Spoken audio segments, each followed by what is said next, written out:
Começa agora o Telejornal Brasil, com o Hermano Henning. Boa noite. A família real marca a data do enterro da princesa Diana. Vai ser no sábado, na abadia de Westminster, em Londres. O mesmo local onde a rainha Elizabeth II foi coroada. Os súditos da princesa ainda não se conformam com a tragédia, que hoje ganhou uma nova versão. Exames comprovaram que o motorista do Mercedes dirigia embriagado. No meio da tristeza, os fãs da princesa Diana não têm nem mesmo consolo de vê-la. Diana está num castelo do ex-marido, o príncipe Charles. O público poderá ver seu caixão no sábado, a caminho da abadia de Westminster para o serviço fúnebre. O corpo da princesa Diana permanece na capela particular do Palácio de St. James, residência do príncipe Charles desde que se divorciaram. Ali dentro, Diana está protegida da imprensa e do público, que só verá o caixão fechado quando ele for levado em cortejo pelas ruas de Londres, sábado de manhã, para uma cerimônia fúnebre na tradicional abadia de Westminster. Dali, seguirá por estrada para o norte da Inglaterra até a pequena cidade de Althorp, onde fica a extensa propriedade da família dela, os Spencers, de linhagem nobre.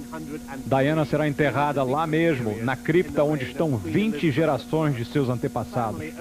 As honras a Diana se espalham pelos vários palácios da família real em todo o país. Mas o foco principal é o Palácio de Buckingham, na capital, sede da monarquia que Diana aproximou do público com seu jeito incomparável. Bem, a gente estava a turismo aqui, soubemos a tragédia da morte da princesa Diana e viemos aqui prestar uma homenagem a ela. Nós, inclusive, deixamos um bilhete lá com um coração e dizendo que o Brasil amava a princesa Diana. O que vemos aqui é uma demonstração pública de luto coletivo. Não por parte de uma elite ou de uma classe privilegiada, mas por parte de gente simples, pessoas comuns, o povão, como diríamos no Brasil. Pessoas que vêm aqui prestar homenagem a uma princesa de conto de fadas, adorada pela gente simples daqui da Grã-Bretanha e do resto do mundo. Esse foi Círio Bocaneira, direto de Londres. Final trágico para o romance que mal havia começado. Diana estava feliz ao lado do novo namorado, Dodi Al-Fayed, herdeiro da famosa loja de departamentos de Londres, a Harrods.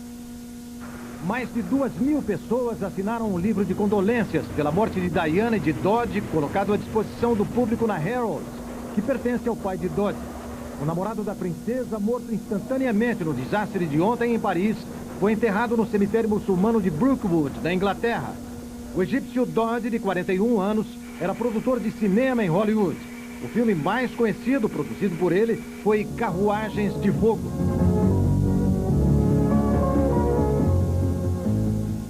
Diana foi um personagem raro, encarou a fama com segurança, mas foi vencida pela necessidade de se realizar como mulher.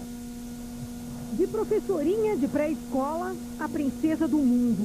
A garota simples, escolhida a dedo para ser a princesa de Gales, superou as expectativas. Ficou mais famosa que o príncipe, encampou causas sociais e humanitárias e fez o planeta ficar pequeno para ela. Diana soube lidar com a fama. A realeza não lhe pesou sobre os ombros. O peso era da solidão, que o carinho dos súditos e dos fãs não preencheu. Eu acho que ela buscava uma realização muito mais pessoal do que social. Como mulher, eu acho que ela se sentia uma menina rastejando. O Palácio de Buckingham está recebendo, via internet, manifestações de pesar do mundo inteiro. O povo que hoje lamenta é o mesmo que indiretamente incentivava os paparazzi. Cada detalhe sobre a vida da princesa era consumido avidamente. O que seria apenas o preço da fama? O ônus de ter saído do anonimato pode ter causas mais complicadas. Afinal de contas, aqueles fotógrafos só estavam em volta de Diana porque tem muita gente interessada nesse tipo de informação. Mas afinal, por que as pessoas são assim? Por que desperta tanto interesse a vida íntima dos famosos? Existe uma coisa pessoal de cada indivíduo que é transferir para si mesmo todo aquele carisma, todo aquele glamour que tem o grande ídolo. Isso é uma forma de alimentação do cotidiano.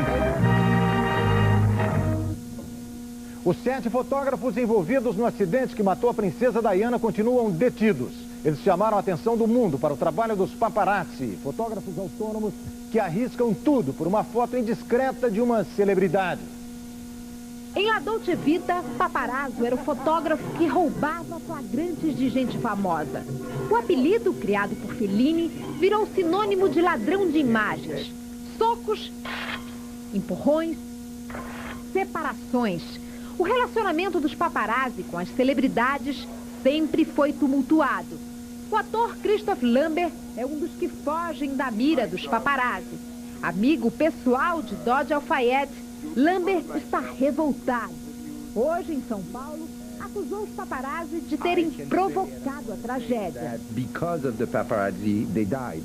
Entre os profissionais da fotografia, muitos acham que os paparazzi prejudicam a imagem do jornalismo e alertam: o limite do flagrante deve ser somente a notícia. Quando você começa a colocar em risco a vida das pessoas, isso já é uma coisa que já ultrapassou o limite. Essa invasão de privacidade total, como era feito com a Diana, realmente eu acho que ultrapassava todos os limites mesmo.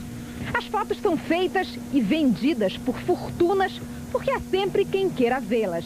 O que seria dos paparazzi se milhões de pessoas não comprassem jornais e revistas sensacionalistas?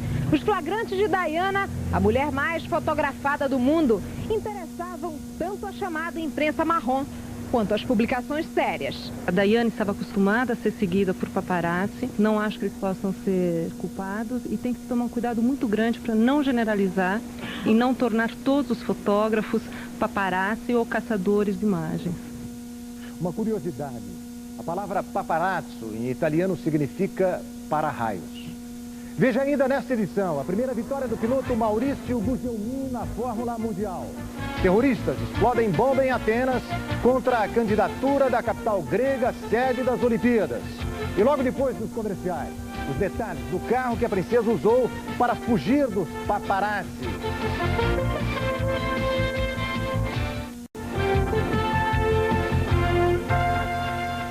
A morte trágica da princesa Diana faz lembrar personalidades e artistas que também foram vítimas de acidentes de carros. Entre elas, o príncipe Ali Khan, que morreu na década de 50 e foi marido da atriz Rita Hayworth.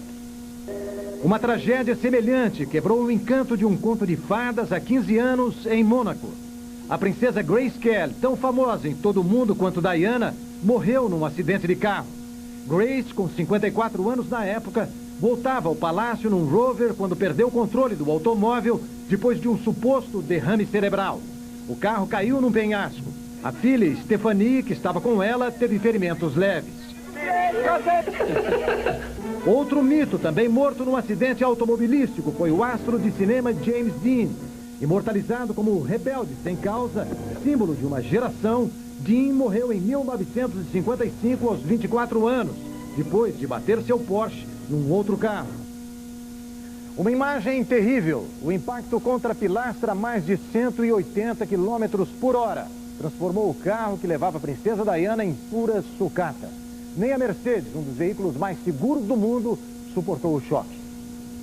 Luxo, conforto e potência no motor. Combinação obrigatória para estar na frente no mercado mundial de carros. A indústria automobilística pisou fundo no acelerador e produziu carros cada vez mais velozes. Depois, teve de recuar. Colocou o pé no freio para não fazer do motorista vítima da sua própria inconsequência e da velocidade da máquina. O item segurança passou a ser prioridade. O Mercedes-Classe S280, ano 94, onde estava a princesa Diana, é um exemplo de carro seguro. É equipado com airbag, uma bolsa que infla e evita o choque contra o painel do veículo. O cinto de segurança tem um dispositivo que, em caso de batida, elimina qualquer folga e fixa mais a pessoa ao banco. O freio ABS permite que o motorista não perca o controle do carro.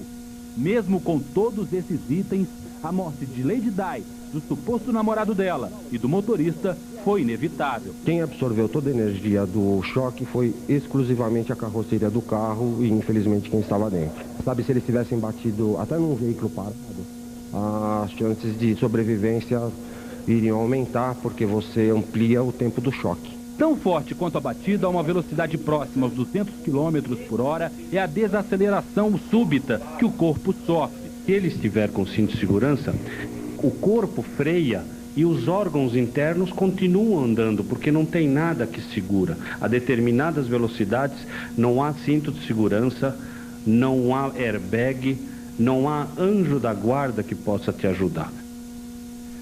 Show de Maurício Gugelmin em Vancouver. O piloto brasileiro ganha sua primeira corrida na Fórmula Mundial. O líder do campeonato, Alessandro Zanardi, foi multado por direção perigosa.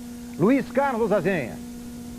Finalmente, depois de 19 corridas sem vitória, um brasileiro ganhou na Fórmula Mundial. Maurício Gugelmin venceu o Grande Prêmio de Vancouver, depois de uma corrida em que ele travou esta batalha por posição com o líder Alessandro Zanardi. Ao cruzar a reta de chegada, Maurício conquistou a sua primeira vitória nos últimos 10 anos. Eu sabia que eu tinha carro, no começo eu estava só conservando o meu combustível para o final. E depois foi só manter a concentração para não fazer nenhum erro. Alessandro Zanardi, o líder do campeonato, largou na pole position, mas errou muito. Passou muita gente, causou acidentes e ainda assim acabou na 4ª posição. Gil de Ferran terminou em 3º e por isso sobrevive na disputa pelo título. A gente vai empurrar esse negócio para Fontana, escuta o que eu estou te falando. Com este resultado, a decisão do campeonato da Fórmula Mundial fica adiada pelo menos até o próximo domingo, porque o Alessandro Zanardi, o líder, tem 37 pontos de vantagem sobre o Gil de Ferran, mas há 44 pontos em disputa, faltando 2 corridas. A próxima delas em Laguna Seca, com transmissão ao vivo do SBT no próximo domingo.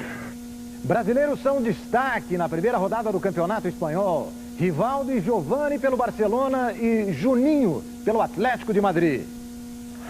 Empate no Clássico de Madrid entre o Real e o Atlético. Juninho, demonstrando oportunismo, fez o gol do Atlético.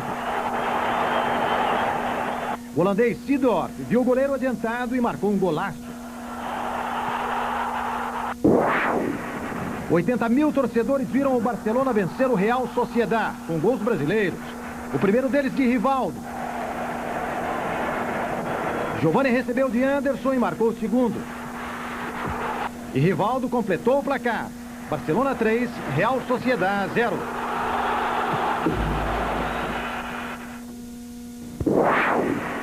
Na Grécia, o terrorismo também tenta prejudicar a candidatura de Atenas à Olimpíada de 2004. A exemplo do que aconteceu em Estocolmo, uma bomba destruiu ontem a entrada do escritório do Comitê Olímpico Grego, causando apenas danos materiais. Um grupo guerrilheiro de extrema esquerda assumiu a autoria do atentado.